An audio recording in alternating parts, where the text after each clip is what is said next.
स्पष्ट तौर पर इसके दो हिस्से हैं।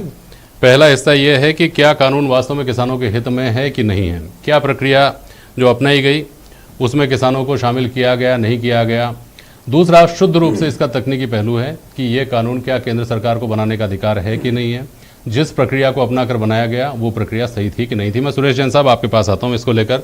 अगर मैं सही हूँ तो संविधान का तीसरा संशोधन ही ये स्पष्ट कर चुका था कि केंद्र को कृषि के मामले में कानून बनाने का अधिकार है और समवर्ती सूची में इसको शामिल कर लिया गया था।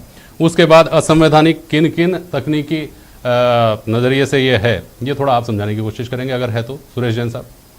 ये प्रारंभिक दृष्टि से देखा जाए तो जिस किसी भी प्रक्रिया से कानून बने संसद के अंदर वो वैधानिक कानूनी माना जाता है राष्ट्रपति के हस्ताक्षर के बाद में। जी, सारे इंडिया की विधानसभाओं में, लोकसभाओं में 50 बार ऐसा हुआ है कि बिना चर्चा के भी बिल पास किए गए, हल्ले गुल्ले में भी बिल पास किए गए, वो लागू किए गए। तो प्रक्रियागत तो कोई गलती इसके अंदर है नहीं। और जहां तक संविधान के प्रावधानों का है तो ये संविधान के प्रावधानों के अनुकूल है और केंद्र सरकार को इसमें कानून बनाने का हक मिल गया था और उसने उसके अनुरूप काम किया है जी। लेकिन साथ ही ये भी है कि अगर कोई राज्य सरकार फिर भी कोई कानून बना देती है तो और केंद्र सरकार भी उसी विषय पे कानून बना देती है तो संविधान ये कहता है कि उस पर केंद्र सरकार का कानून ही लागू होगा।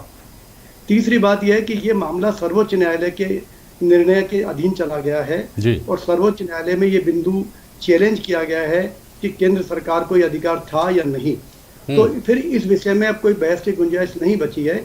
जो भी बहस या निर्णय होना है वो मेरे ख्याल से सर्वोच्च न्यायालय को करना है और उसका निर्णय किसानों को भी मानना पड़ेगा और केंद्र सरकार को भी मानना पड़ेगा। इससे संवैधानिकता वाली बात जहाँ तक है वो इसमें अब कुछ बची नहीं है, ये बात तो बिल्कुल स्पष्ट है। अब रही बात ये जो किसान आंदोलन चल रहे हैं और इसमें जिस तरह की संसद वगैरह चल रही है, यदि आप कहें तो मैं इसमें एक सुझाव देना चाहता हूँ, आपकी अनुमति हो तो। जी फरमाएं। अभी किसानों का रुख यह है कि वो पूरे ही एक्ट को, तीनों ही एक्ट को निरस्त कराना चाहते हैं। सरकार का रुख यह है कि वो ये चाहती है कि इसमें जो संशोधन आप चाहते हो वो हमें बताओ, हम विचार करके उस पर जो भी निर्णय होगा वो करेंगे। और दोनों ही पक्ष अपनी अपनी बात पर अड़ गए हैं। ऐसा लगता है कि अब ये आंदोलन का विषय कम रह गया और जिद और अपने सम्मान की भावना ज्यादा रह गई है। इस संबंध में मेरा सुझाव है कि क्यों ना किसान संसद के माध्यम से एक ड्राफ्ट बिल, इस बिल के विपरीत जाकर के ड्राफ्ट बिल खुद किसान बना दें। और चूंकि अभी 51% जो जनसंख्या है उसके प्रतिनिधित्व विपक्ष की सरकारें कर रही हैं, जो प्रकारांतर से इस बिल के समर्थन में अपने आप को दिखा रही हैं या नहीं है वो अलग बात है, दिखा जरूर रही है कि वो इस बिल के समर्थन में नहीं है और किसानों के समर्थन में है, तो उन विधानसभाओं में इस बिल को पारित करा दिया जाए जो ड्राफ्ट किसान बनाए। तो फिर निश्चित रूप से केंद्र सरकार पर एक मनोवैज्ञानिक दबाव बनेगा। बिल्कुल और सही जो किसान चाहते हैं वो बात हो सकती है। बिल्कुल बिल्कुल ठीक तो बात है। इसलिए और दूसरा एक बात और कहना चाहूंगा, ये संसद चला रहे हैं बहुत अच्छी बात है, लेकिन संसद में पक्ष और विपक्ष दोनों होते हैं। लेकिन किसानों की संसद में सिर्फ पक्ष था जो इसका विरोध करने वाला था, जो इस देखिए मंत्री बहुत खूबसूरत बात कही है सुरेश जैन साहब ने। आपने अभी मुद्दा ही ये उठाया, आपने ऐतराज ही ये उठाया कि साहब बिना चर्चा के पारित कर दिए गए सरकार की मंशा के मुताबिक।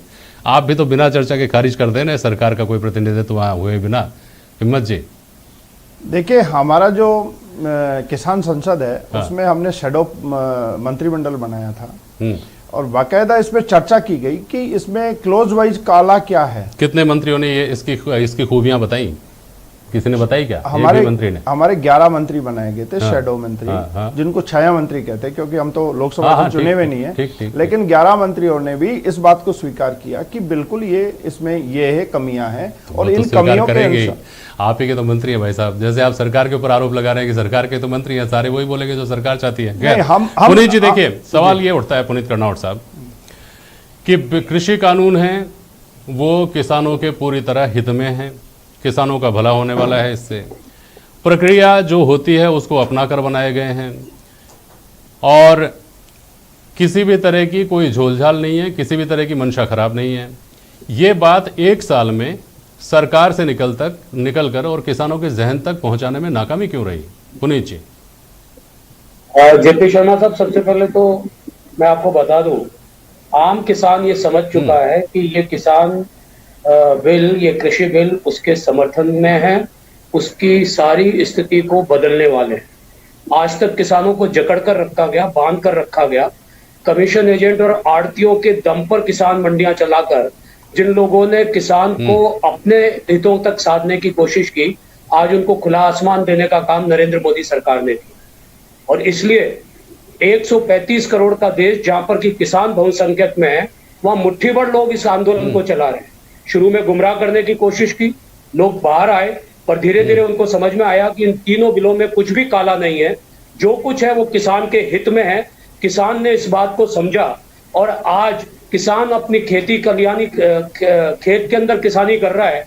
और जिन लोगों को आंदोलन के नाम पर ही अपना जीवन यापन करना है, या जिनके आड़तियों के बड़े बड़े आड़तियों की जिनकी दुकानें बंद होती जा रही हैं, या जिनको ये संकट लगता है कि किसान अगर समृद्ध हो जाएगा, किसान मजबूत हो जाएगा, किसान को ये अधिकार मिल जाएगा कि उसकी फसल को सिर्फ उन्हें ही बेचने की मजबूरी उसके सामने नहीं रहेगी, आड़तियों को बेचने की मजबूरी नहीं रहेगी, वो पूरे भारत के बाजार में अपनी फसल को बेच सकेगा और अंतर्राष्ट्रीय बाजार में भी अपनी फसल को बेचने की हिम्मत शक्ति उसमें आने वाले समय में आ जाएगी।